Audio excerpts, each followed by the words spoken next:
पिता से उम्मीदें। अक्षत और मोहित दोनों काफी अच्छे दोस्त थे।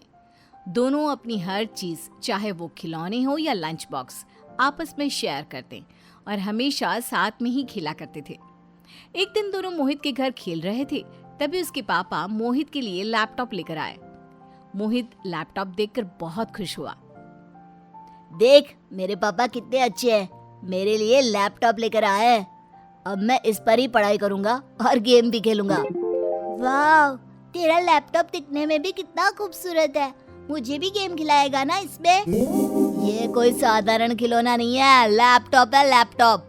मैं इसे किसी को हाथ लगाने नहीं दूंगा। इससे खेलने के बारे में तो सोचना भी नहीं। मोहित के मना करने पर अक्षत को बहुत बुरा लगा और वो अपने घर आ गया। ये मोहित खुद को समझता क्या है? एक लैपटॉप आ गया तो क्या हो गया? दोस्तों के साथ लैपटॉप पर गेम नहीं खेल सकता। कोई नहीं, जब मेरा भी लैपटॉप आएगा मैं भी किसी को हाथ लगाने नहीं दूंगा। आज ही पापा को बोल दूंगा मेरे लिए भी लैपटॉप लेकर आए। जैसे ही मनीष घर से ऑफिस जाने के लिए निकल रहा था कि उसके बेटे अक्षत ने उसे रोक लिया। पापा, आज जब आप ऑफिस से आएंगे तो मेरे लिए एक लैपटॉप जरूर लेकर आना। मेरे फ्रेंड मोहित के पास एक लैपटॉप है। वो हम सब पर उसका इतना रुआब दिखाता है। मेरे पास भी लैपटॉप होगा तो वो मुझे दोस्तों के बीच नीचा नहीं दिखा पाएगा। मनीष उसकी बात सुनकर मुस्कुरा दिया। मनीष एक मिडिल क्लास फैमिली का मुखिया था, जो अपने परिवार के हर सदस्य की हर ख्वाहिश को पूरा करने का सपना देखता है, मगर उसकी आर्थिक स्थिति उसे इस बात की इजाजत नहीं देती। फिर भी उसने सोचा कि अगले साल तो अक्षत 9th में आ जाएगा, फिर उसे लैपटॉप तो चाहिए ही होगा, तो क्यों ना इस साल ही दिला दिया जाए।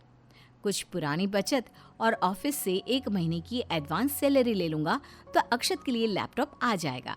यही सोचते हुए मनीष ऑफिस आ गया। सब कुछ उसकी सोच के अनुरूप ही चल रहा था। उसे एडवांस सैलरी भी मिलने वाली थी। आज तो मेरा अक्षत खुश हो जाएगा। पहली बार उसने कुछ मांगा और मैंने पहली बार में ही उसकी ख्वाहिश पूरी कर दी। अचानक लंच टाइम में गांव से उसके बाबा का फोन आ गया। अरे कैसा है बेटा? तेरी माँ का आंखों का मोतियाबिंद का ऑपरेशन करना बहुत जरूरी है। इसके लिए 50,000 चाहिए थे। पिता की बात सुनकर मनीष सोच में पड़ गया, क्योंकि उसके पास उतने ही पैसे थे जिसमें से या तो लैपटॉप आ सकता है या फिर माँ की आंखों का ऑपरेशन हो सकता है।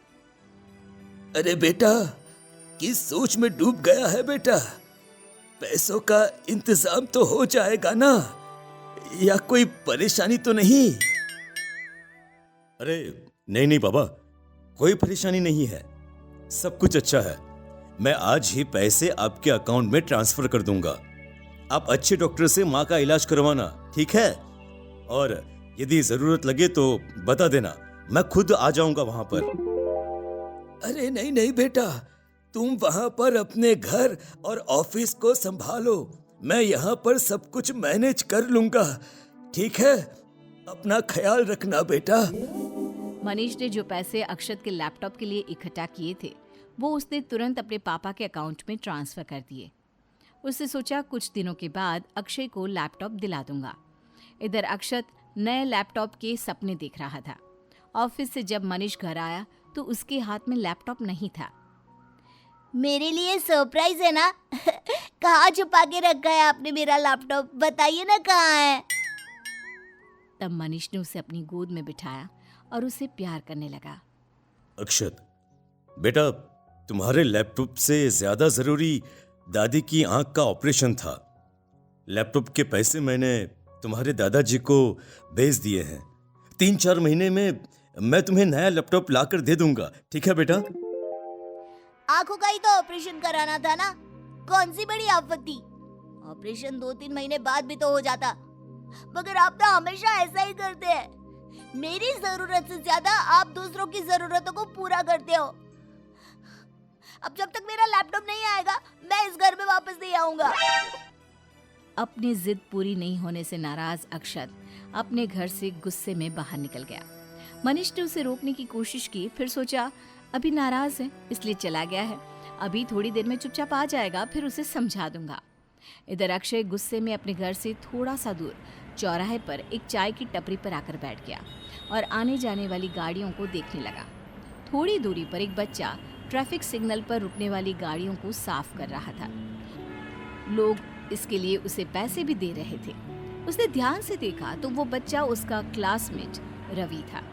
करीब 1 घंटे तक अक्षत बिना कुछ बोले उसे काम करते देखता रहा। जब वो काम करते करते थक गया तो वो चाय की टपरी पर आकर बैठ गया। उसने वहां पर अक्षत को देखा तो उसे जरा भी शर्मिंदगी महसूस नहीं हुई।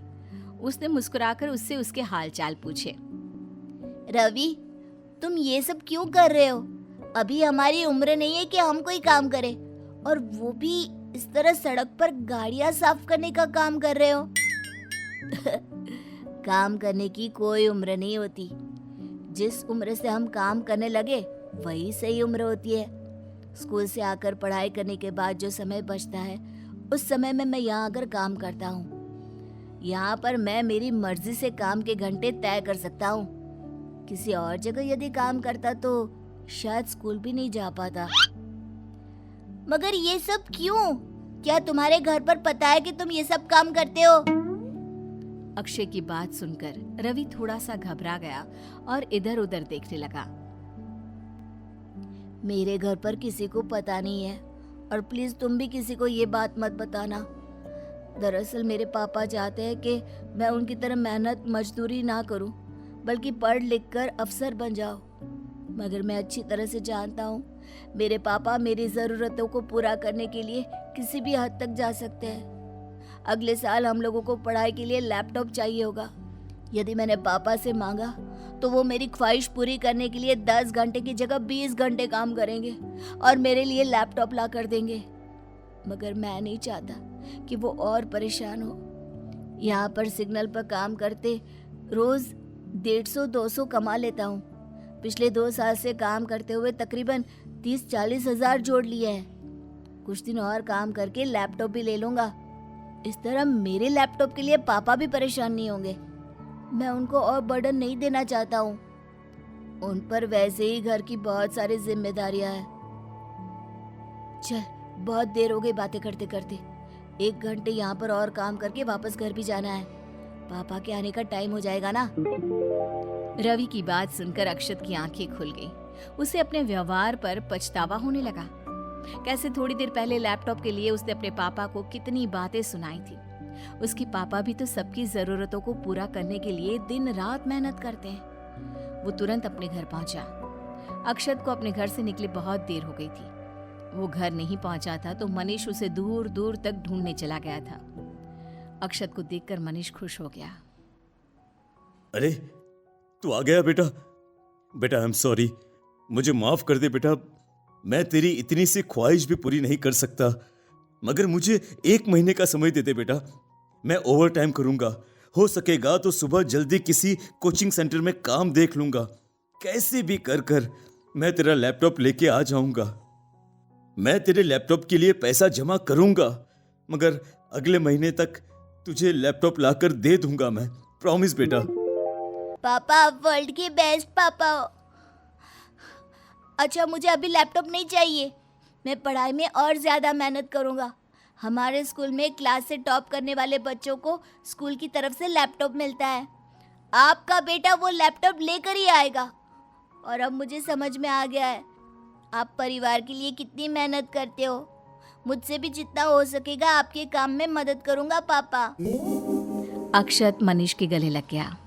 मनीष अपने बेटे में आए बदलाव से खुश था। उसके चेहरे पर भी मुस्कुराहट आ गई।